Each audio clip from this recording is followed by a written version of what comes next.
ओम साई राम। बोलो साईनाथ महाराज की जय।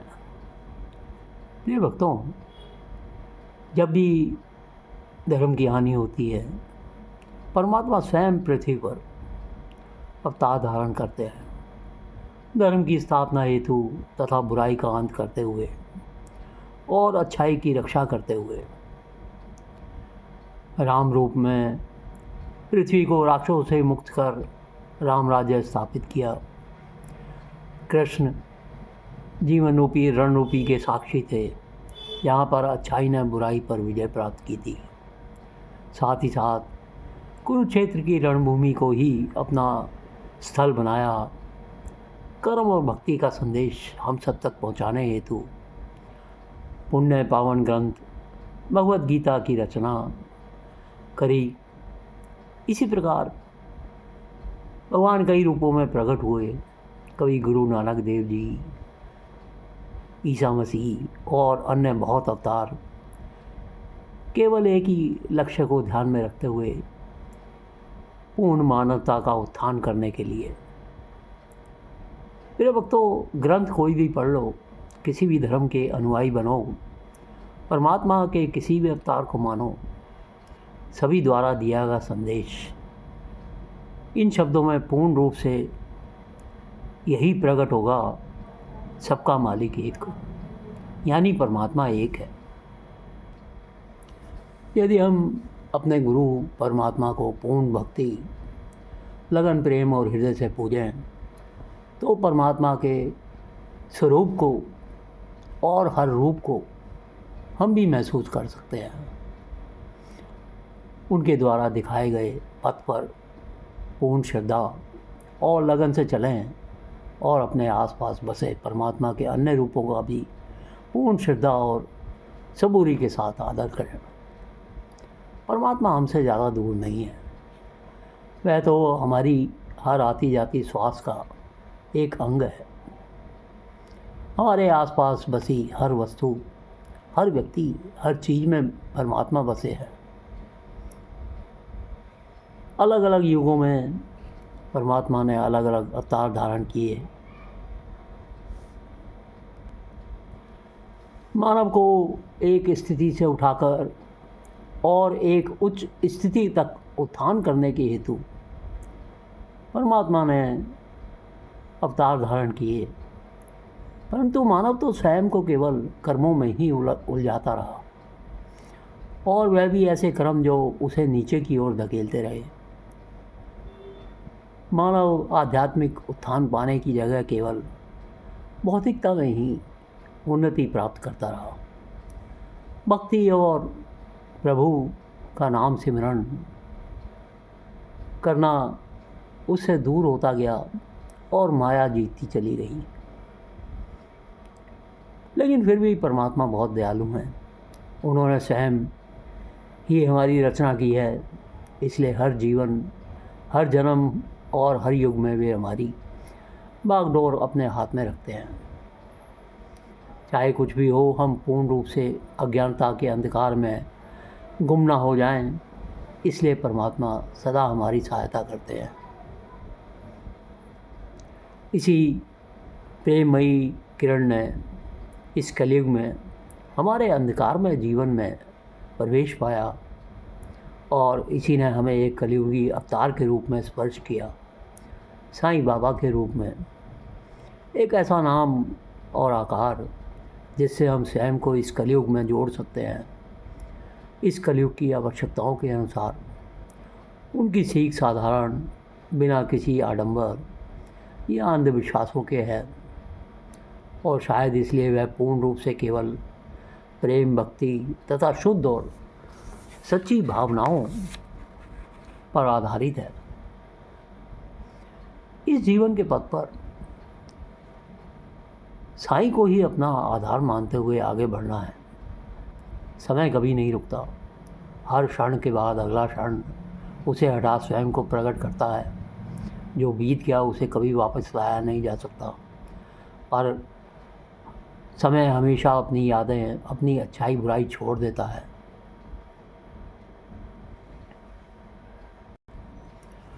आध्यात्म और भक्ति के पथ पर समय ने हमें बड़े ही अनमोल रत्न प्रदान किए हैं, जैसे कि रामायण, श्रीमद् भागवत गीता, बाइबल, गुरु ग्रंथ साहिब और अन्य बहुत से ग्रंथ। इन पुण्य ग्रंथों में उन सच्चाइयों का वर्णन है जो उस समय वास्तव में जी गई थी और घटित हुई थी।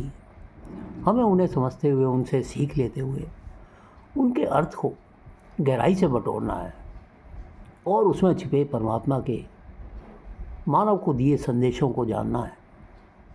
हमें इन पुण्य ग्रंथों से कुछ सीख इन्हीं के सहारे जीवन की राह पर एक अच्छी दिशा की ओर बढ़ना है, जिसमें संपूर्ण मानव जाति का कल्याण है और इंसानियत का जन्म है।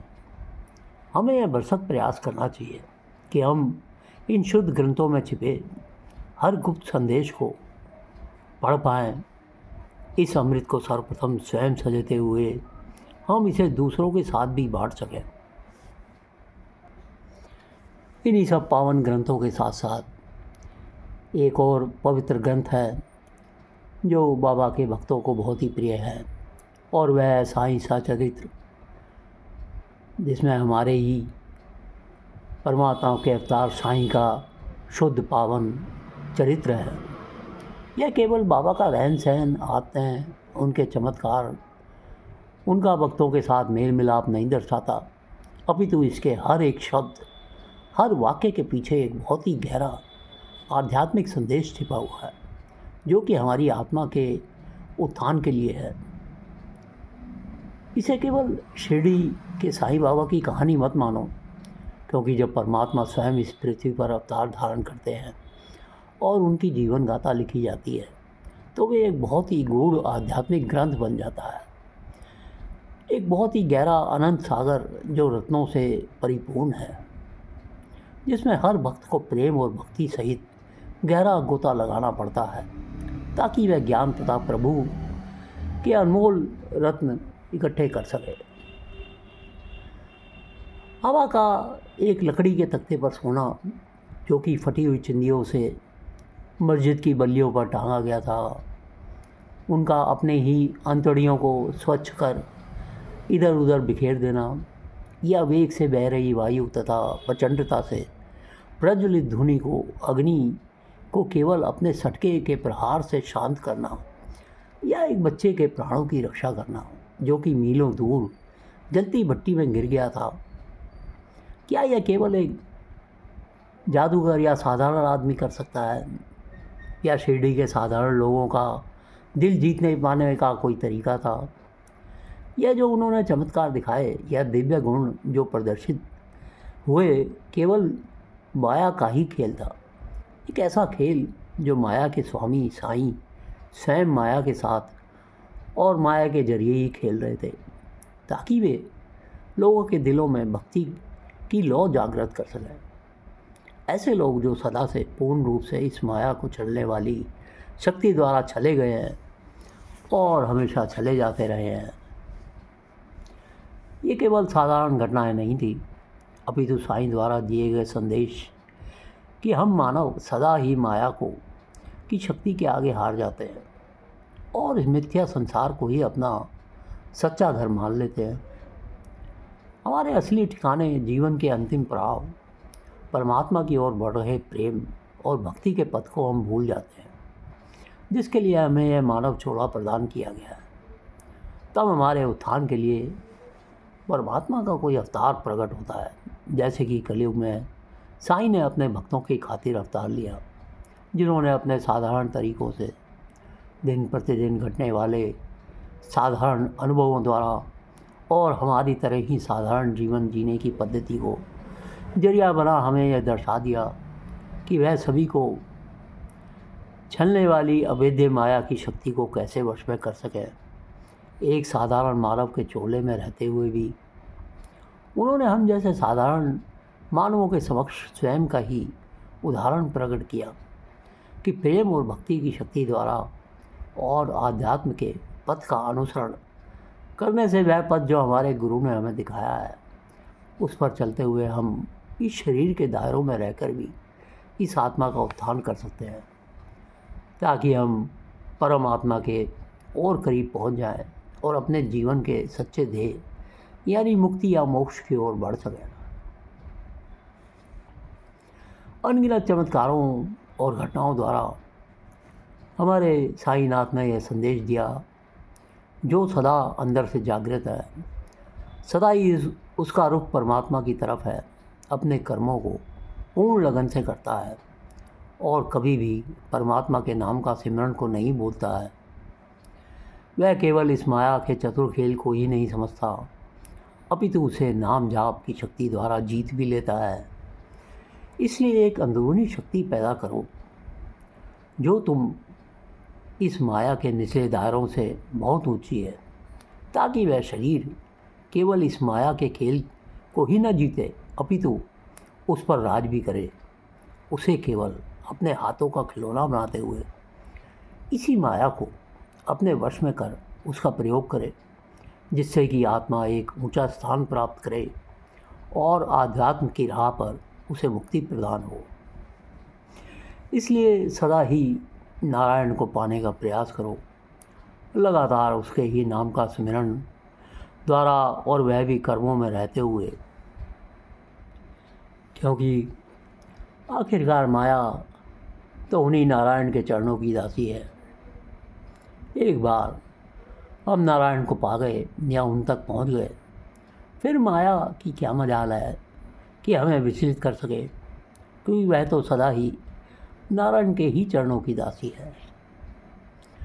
साईनाथ महाराज, जो कि स्वयं ईश्वर के अवतार थे, को माया के इस खेल पर विजय प्राप्त करने या इस पर काबू पाने की कोई आवश्यकता नहीं थी, क्योंकि माया तो प्रभु के चरणों की ही दासी होती है। परंतु जब बाबा एक मानव चोला धारे अवतरित हुए तो उन्होंने इन 5 तत्वों से बने पंच तत्व के चोले के सभी गुणों को अपना लिया, चाहे वह भले हों या बुरे। उन्होंने अपने हर कार्य को अपने ही मानव चोले के कर्मों से जुड़ा हुआ बताया, परंतु उस अवतार की यह दिव्यता उनके कार्यों में साफ झलकती थी। उनके रहस्यमयी तरीकों से उन्होंने दिखाया कि इस माया को कैसे जीता जाता है, और यह उन्होंने बहुत ही सुंदरता से अपने रोज़मर्रा की घटनाओं, परमात्मा के नाम सिमरन, लोगों से पूजा अर्चना आदि करवाते हुए किया। यह सब उन्होंने इस कारण नहीं दिखाया क्योंकि उन्हें माया पर विजय प्राप्त करने की कोई आवश्यकता थी, क्योंकि वे तो स्वयं ही परमात्मा हैं। पर उन्होंने इन गुणों का प्रदर्शन केवल अपने भक्तों की खातिर किया, ताकि वह भी इसी पथ पर चलकर स्वयं का उद्धार कर सके, भक्ति और मोक्ष प्राप्त कर सके। उन्होंने हमारे समक्ष एक जीता जागता उदाहरण प्रस्तुत किया, जिसे हम देख समझ और ग्रहण करते हुए उसका अनुसरण कर सकें अपनी मुक्ति के हेतु। यह उन्होंने अपनी जीवन गाथा द्वारा किया, जो आज हमारे पास साईं सचरित के रूप में मौजूद है। साईं सचरित केवल एक कहानी या कथा नहीं है। इस पुण्य ग्रंथ के हर शब्द में प्रेम और भक्ति का अमृत लगातार ही बहता रहता है। साईनाथ चक्की से गेहूँ पीसा करते थे। यह चक्की में गेहूँ का पीसा जाना वास्तव में बहुत ही खूबसूरती से मानव जन्म को दर्शाता है। इस जीवन के सफ़र पर हर प्राणी कर्म की राह पर अवश्य चलता है, क्योंकि कर्मों से अलिप्त तो कोई रह ही नहीं सकता। जब तक हमारी आखिरी श्वास है तब तक यह शरीर तो कर्म करेगा ही। कुछ लोग आंखें बंद कर कर्म की राह पर अग्रसर होते रहते हैं, भक्ति के पथ को पूर्ण रूप से नज़रअंदाज करते हुए, जबकि भक्ति तो वास्तव में कर्म की राह पर राज करती या उसे चलाती है। चक्की के 2 पार्ट तो वास्तव में कर्म की राह पर चलते हैं, जिसमें नीचे का पार्ट तो है कर्म और ऊपर का पार्ट है भक्ति, जो ज्ञान रूपी दंड द्वारा संचालित है और ध्यान ही उसका मूल है। ज्ञान रूपी दंड को दृढ़ता से पकड़ते हुए हम भक्ति के पथ को चला सकते हैं, और यदि हम इस भक्ति के पथ को कर्म के पथ के साथ साथ ही चलाएं और आगे बढ़ाएं तो यह जीवन रूपी दाना अवश्य ही पिस जाएगा और पूर्ण रूप से अपने ही कुकर्मों को भक्ति और कर्म के बीच में पीसता हुआ अपने ही विशुद्ध रूप में प्रकट हो जाएगा, जो कि अपनी सभी बुराइयों या कमजोरियों से मुक्ति पा चुका है। यह दाना पिसकर चक्की के मध्य से होता हुआ उस पार निकल जाएगा। एक बार वह पिसकर चक्की से बाहर हो गया तो उसे पुनः चक्की में फिर कभी नहीं पीसा जाएगा, क्योंकि अब वह जीवन रूपी दाना नहीं रहा। वह तो भक्ति और कर्म के दो छोरों के मध्य में पिस गया। हर जीवात्मा इस जीवन के पथ पर पिसे जाने की यातना सहती है, यानी कई मुश्किलों का सामना करती है और कर्म और भक्ति के दो पाटों के बीच में पिसकर रह जाती है। परंतु आखिरकार यह पिसकर चक्की के मध्य होती हुई दूसरी ओर पहुंच जाती है और फिर उसे इस जीवन रूपी चक्की में पिसने के लिए दोबारा नहीं डाला जाता है। ये भक्तों, ज्ञान रूपी दंड को थामे भक्ति की राह पर अग्रसर होते हुए कर्मों के हेर फेर में घिसते रहने के बावजूद हम भव तर जाते हैं। केवल उस दंड को कभी ना छोड़ो, भले ही पिसने की यातना आसानियाँ हो, दंड को दृढ़तापूर्वक थामे रहो और केंद्र की ओर अग्रसर होते चले जाओ, क्योंकि जहाँ यह दंड छूटा वहीं पर केंद्र से दूर हो जाएंगे और इधर उधर तितर बितर होकर या तो गिर जाएंगे या फिर कहीं चक्की में ही पड़े पड़े कर्मों की दौड़ में ही लगे रहेंगे। भक्ति और कर्म के पाटों में पिसते पिसते यह दाना धर्म, अर्थ, काम और अंततः मोक्ष, इन चार भागों में पीसा जाता है। यानी वह चार औरतें जो अनाज पीसने को उद्यत हुई, वे दर्शाती हैं धर्म, अर्थ, काम और मोक्ष। अपनी आखिरी उड़ान या मुक्ति से पूर्व हम सभी को जीवन के इन चार भागों का सामना करना ही पड़ता है। जीवन के ये चारों मार्ग हर जीव को ही पीसते हैं और एक बार जब हमारा ही स्वयं पिस जाता है तो यही जीवन के चार भाग अपना अपना हक ले जाने को उद्यत हो जाते हैं। इनका यही प्रयास होता है कि सुलझे हुए जीवन को इन चार पार्टों में फिर से उलझा हुआ दिया जाए और यह जीव इस जीवन की चक्की में पिसकर अपने ही उत्थान की ओर आगे न बढ़ पाए। जीवन के इस पड़ाव पर तुम्हारा ही वह दंड, वह ज्ञान, तुम्हारा गुरु, तुम्हारा परमात्मा तुम्हारी ही सहायता हेतु आते हैं और जीवन के चार भागों को डांट कर भगा देते हैं, ताकि वह पुनः इस संभले हुए जीवन को विभक्त कर तितर बितर न कर दें। इस जीव को एक बार फिर जीवन की राह पर धर्म, कर्म, काम और अंततः मोक्ष तक सफ़र फिर से न तय करना पड़े। तुम्हारे गुरु ही तुम्हारे रक्षक बन तुम्हारे इस पिसे हुए विशुद्ध स्वयं को संभालते हैं, अपने ही पास रख उसे सही तरीके से इस्तेमाल करते हैं, ताकि तुम में बसी आत्मा अपने ही उत्थान की राह पर और आगे बढ़ सके। तुम्हारे ही गुरु ने तुम्हारे सभी दुर्भाग्य कर्मों द्वारा अच्छाई बुराई तुम्हारे संपूर्ण स्वयं को पूर्ण रूप से पीस कर तुम में बसे तुम्हारे दिव्य स्वरूप को प्रकट किया है। इसलिए नहीं कि माया तुम्हें एक बार फिर अपने ही चंगुल में फंसाकर पुनः जीवन के हेर फेर में डाल दे, अभी तो इस शुद्ध स्वयं को, जो कि माया के सभी आवरणों से स्वतंत्र है, को अब गुरु द्वारा प्रयोग में लाया जाता है, ताकि गुरु तुम्हारे ही विशुद्ध स्वयं को शिरडी के आसपास बिखेर सके। आखिरकार शिरडी में ही क्यों, वहाँ शिरडी क्या दर्शाता है या शिरडी का क्या महत्व है। शिरडी तुम्हारे ही पवित्र विशुद्ध स्वयं को दर्शाता है, जिनमें ये सभी बुराइयाँ पीसकर नष्ट कर दी गई हैं। इस भक्ति और कर्म के पथ पर अग्रसर होते हुए ज्ञान और ध्यान की शक्ति के ही बल पर इन सभी का परिणाम यह निकलता है कि हमारा ये शुद्ध पवित्र स्वयं उभर कर सामने आता है, जो सभी वृत्तियों से मुक्त है। हे परमात्मा साईनाथ, आप धन्य हैं जो आपने हमारे ही अंदर बसी इस माया रूपी हैजे को बचाना प्रारंभ कर दिया है। हमें अपने ही चरणों की शरण में लेकर, जहाँ पर हम भक्ति और कर्मों के पाटों में पिसते हुए यकीनन बहुत तड़प रहे हैं, बहुत यातना सह रहे हैं, पर हमारा ये दृढ़ विश्वास है कि हम उस अनंत स्वच्छ स्वयं को अवश्य पा जाएंगे, क्योंकि हमारे जीवन का ज्ञान रूपी धन तो हमने आपके हाथों में सौंप दिया है।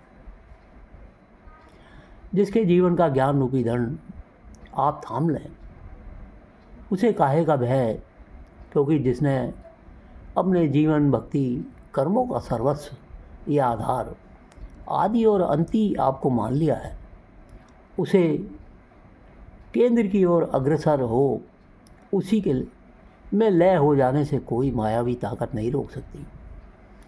अब इस जीवन रूपी दाने को कर्म और भक्ति के पाटों में ज्ञान और ध्यान के दंड से चलाए जाने पर उसी में पिसकर उस केंद्र की ओर अग्रसर होना है। अपने कुकर्मों को चूर चूर कर देने के बाद अपना ही स्वरूप बदल लेना है। अपना ही शुद्ध स्वरूप पाकर उस सच्चे पिसे हुए अपने निश्चल जीवन को अपने अंदर बसी शिरडी के इर्द गिर्द एक रक्षक बनाकर तैनात कर देना है, ताकि इस सच्चे शुद्ध स्वयं में कोई भी हैजा यानी माया का कण भी प्रवेश ना कर सके।